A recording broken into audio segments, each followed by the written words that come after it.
All right, so here we have a client, right, that is using Angular and is talking to a third-party API that you can type in the name of a search query for a particular for a movie, and it comes back with results set that matches that query, and you click on it, and then it fetches more details about that one movie.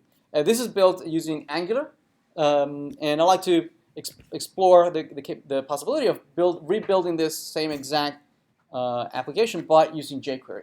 Okay. All right. So let's get started. So let's create under here. Let's do a. Do we have a directory for jQuery? We do. Okay. So let's do another directory, maybe under jQuery, and let's create under there POC. So we'll build the same POC, but under this directory. Let's create an index in there.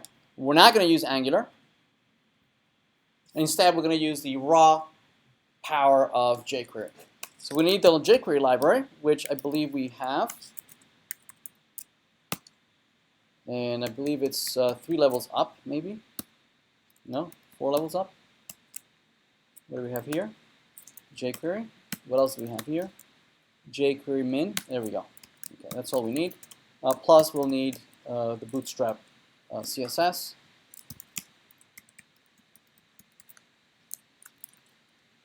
Bootstrap. There it is. All right. So let's do a div here where we're going to do a container fluid, and then an h1 that is going to let us know that this is omdb, POC, and jQuery. Right? Okay. The layout I think that we had earlier was a 50-50 split with a row here and 2 columns.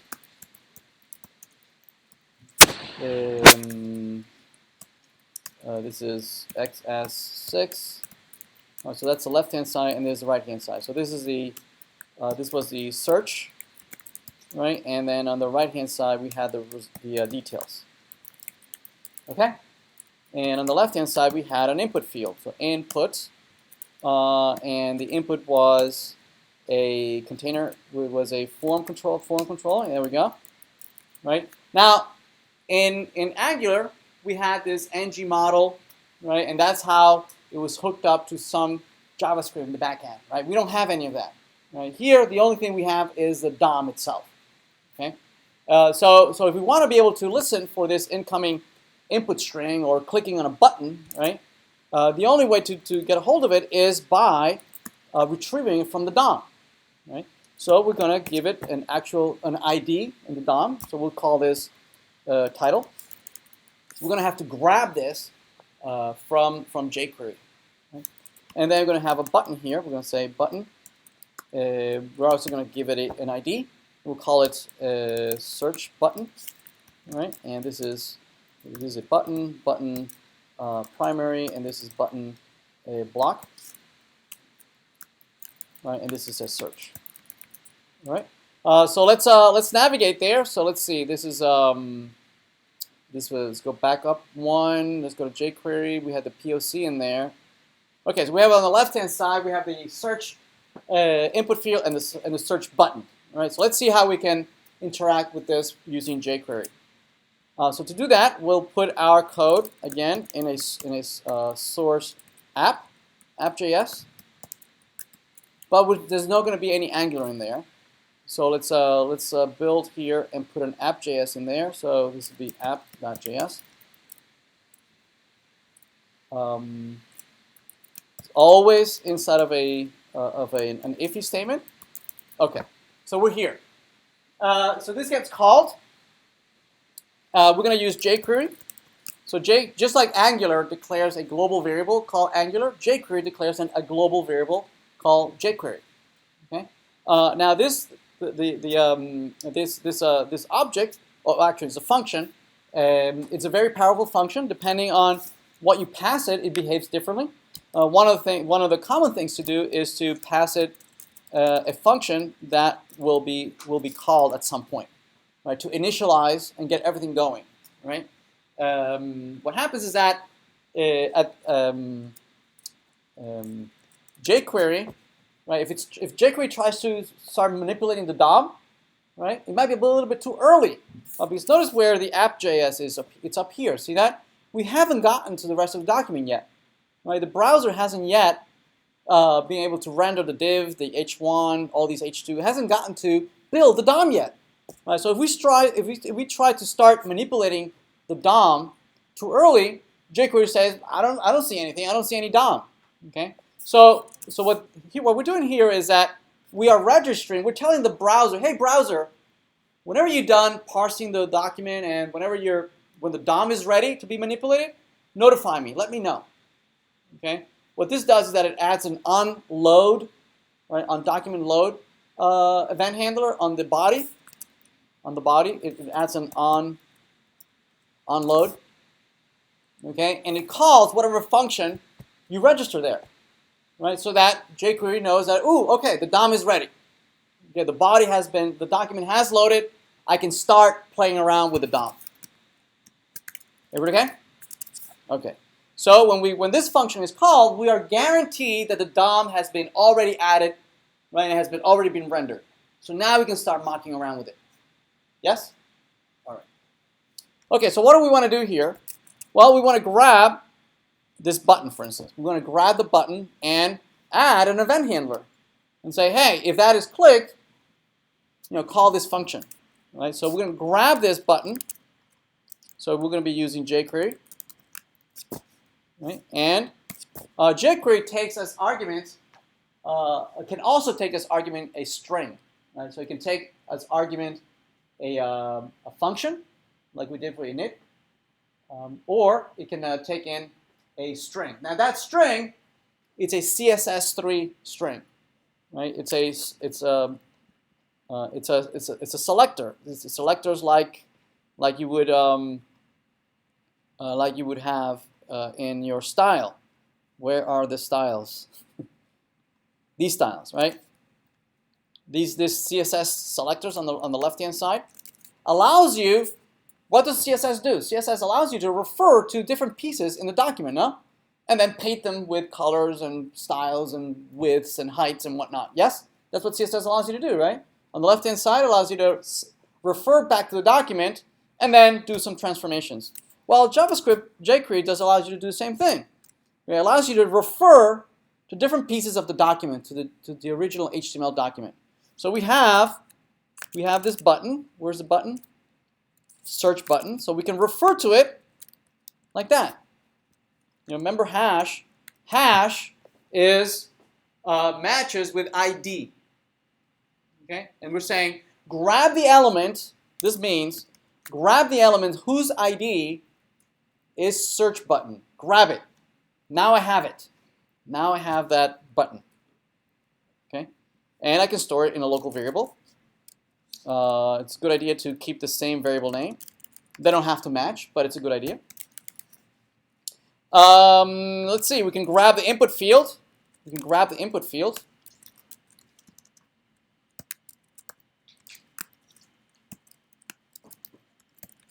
There we go. We have the button and the title. See how raw this is, right? It's very, very low level, right? You're working with the actual, documents, right?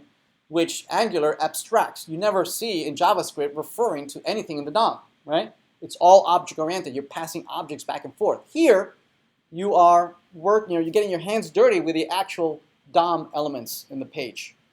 All right. So what do we want to do? The search button. Now that I have the search button that I grabbed from jQuery, now this button is not just any plain button, right? It's a jQuery button, right? It has all sorts of behaviors associated with it. For instance, I can say it has a click event now, which wasn't there before, right? I can click it. I can programmatically click the button by doing a .click that generates a click event as if I would have clicked it myself with my finger, okay, or with my mouse. Or if I provide here a function, right? Search movie, it will call that function if somebody clicks on that button.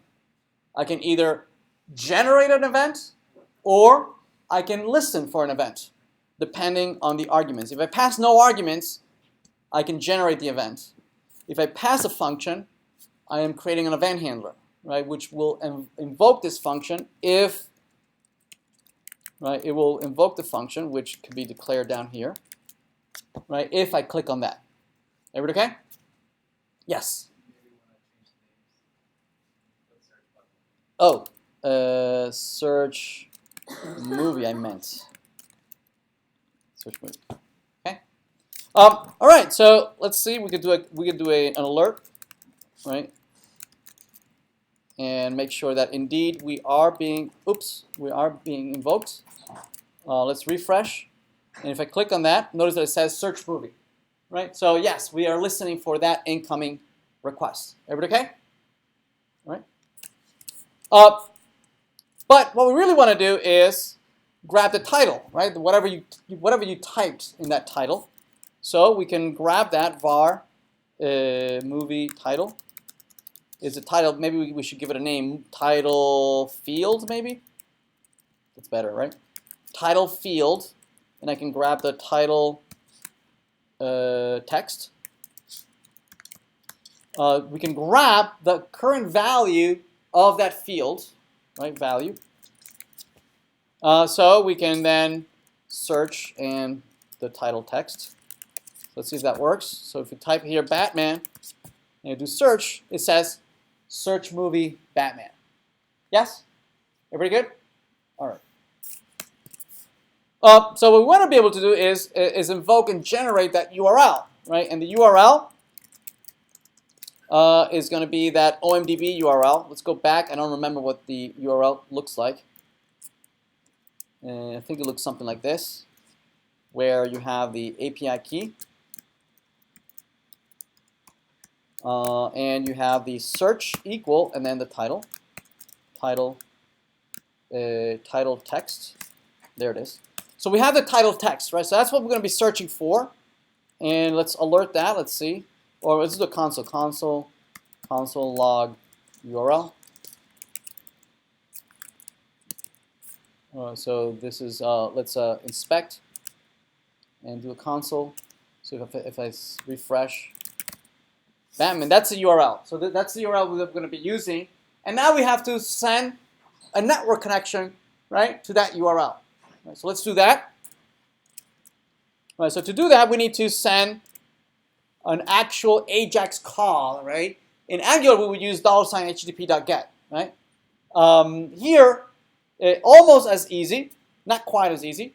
It's basically jQuery dot AJAX. We are going to generate an AJAX call, right? And the call, you can configure it saying where should it go, what is the destination URL that is going to be sending this network connection, and then it allows you to configure callbacks and saying, well, when it comes back, who should I notify? Right? If it's successful, I'm going to call the function render movies, right? And if it's error, render error. Okay, right? And let's implement those two functions. Functions render error. Okay, and there'll be some response coming back from that server. We can display it. Response or function render error. Get error console error. Okay. All right. Let's see what happens. If we refresh this and we type Batman. Notice that we get exactly the same object we were getting from Angular, right? It's exactly the same response, okay? Without the added wrapped inside of a promise, right? That's an abstraction that Angular and many MVC libraries add today, using responses to handle this. So there it is. So we really care about this search here, right? We want the search over here. So we really want the movies. So var movies is really inside our search here. It's whatever the response is dot search, right? Unfortunately, there's no model dot movies and just send the object over for rendering, right? There's no iteration, right, on the left hand on the HTML. We need to do the iteration here. All the iteration needs to be done here. So we can iterate, which says var m in movies, right? And we can say var movie equal movies sub m. So we have the movie object, and we really care about three possible things. Maybe we could care about the title is movie.title. Maybe we want the IMDb ID movie dot IMDb ID. And maybe we want the poster. So poster. Movie dot poster. And let's see if we grab all that. We say log. Let's print all those three things. Title, IMDb ID, and poster. Let's not respond the entire response. So if we respond and say Batman, if I type correctly, Batman. So there they are, right? So these are the three arrays. These are the arrays with the three elements that we really care about: Batman, ID, and the poster. We need to render that. So to render it, we need to have a placeholder where to render it. So in the index, we're going to say we want to render it maybe under this UL. And we want the LIs in here, right? But we're going to have to generate that LI dynamically, right? So we're going to have a class here of lists group, and then we have to generate all those LIs by hand, right? There is no other way. So let's give this an ID. We say ID results, right? So what we need to do here is grab the results, like var results UL. We're going to need to grab it using jQuery. Now jQuery is a very long name, right? It's got 6 characters. One of them is a capitalized letter. I'm very lazy, so instead they have an alias, right? Most of these objects have aliases. So $sign is the same thing as jQuery. So $sign. I'm going to grab the results. I'm going to grab the results with an ID. Now I have the results, and what we're going to do is as I iterate, I am going to create a brand new LI. Right? So var LI. We're going to say, create for me a brand new LI tag. Notice that if it starts with a tag sign, it understands that this is interpreted as a brand new node that you're creating. Yes? If it doesn't start with a tag, it understands that this is a CSS selector. Okay? So one of them is, I know that you're reading from the DOM, or that you are creating new elements. Yes? It understands. So it's a pretty powerful function, right? It parses a string, and depending on the format, it knows what to do. So here we want the class to be li item. Okay, there it is. So we have our li. There it is. And we need to append the title. Let's append the title for now, just the title. So we'll say li, right? We can append the title. Now that we have the li, presumably it's this li tag that is in memory. It's not yet in the DOM. It's not yet in the DOM. We're just creating it in RAM, right? In the memory of the browser. Now the li contains just the plain old title. It's this title over here. Now that we have the li, we're going to need to append that li to the results UL. Notice we're doing this all by hand, right? Right now now it's been added to the DOM because this result is indeed in the DOM, right? Because we hard-coded it there. See that? That UL is already in the DOM. So we're appending it to it. When we append something that is only memory and we append it to something that is in the DOM, then it's added to the DOM, and then it's ready for rendering. All right, so let's play around. Let's see. I think we're set. Let's play around and see if it explodes. So if it has Batman, we search and it didn't work. Wait, what? Did we refresh? Why is this not appending it? Oh, not li. Sorry. Dot append li. No, this li variable is like you can call them anything you want, right? Li movie or something, right? Doesn't matter. This is just a variable. So if we re-render again, let's try again, Batman. There it is. We have the title of the movies in there. Okay, and we added them dynamically, right, into the page.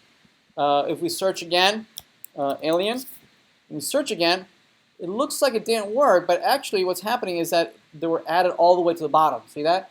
Because li was there in the DOM, right? We added 10 elements, and then you asked me to add another 10 elements to the same UL, right? So we might need to empty the UL before we re-update, right? So what we could do is that right where we have result UL, the very first thing we do is empty it. Empty the contents, right? That means that anything that was already there will be just dropped and removed from the DOM dynamically, and then it'll be empty, ready for any new content that you might want to add, right? Right, so here you might say Batman, right? If you search again, Star Wars, right? It adds the Star Wars there. Make sense? All right. The next thing might be that obviously you could do the poster and all that, right? So for instance, I might add also the I might add the image. So this would be the IMG or the poster IMG, right? I can create another IMG, right? IMG src equal, and then I can just put here the poster. Right? I need the double quotes, and then close the double quotes, and then maybe a width, and we'll say maybe 50 pixels. Okay, and then close the tag, right? And what we might want to do is first append the poster image,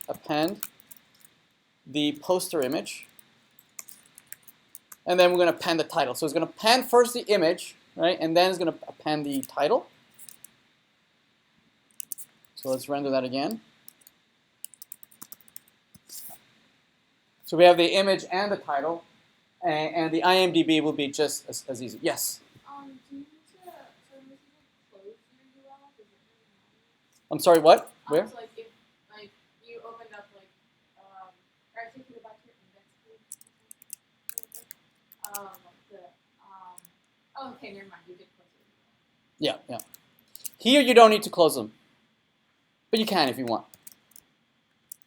It understands that you're creating an object, right? It understands that it's an object. The pointy brackets, that's for us humans, right? To understand that, yes, to distinguish it from one from the other.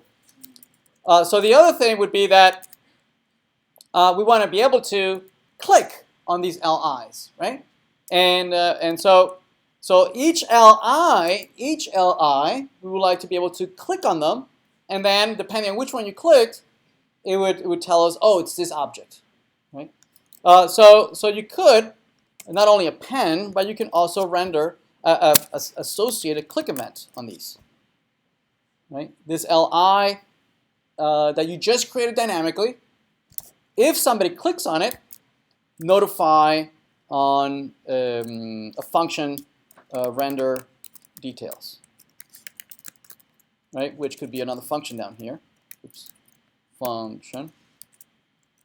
Okay, console log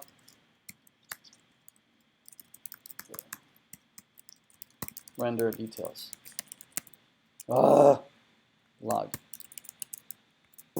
Right, so this is Batman, and click on this. If I clear this and I click on any one of these, notice that it clicks on render details on any one of them that I click. Yes? And we'll do the actual rendering on the right-hand side tomorrow.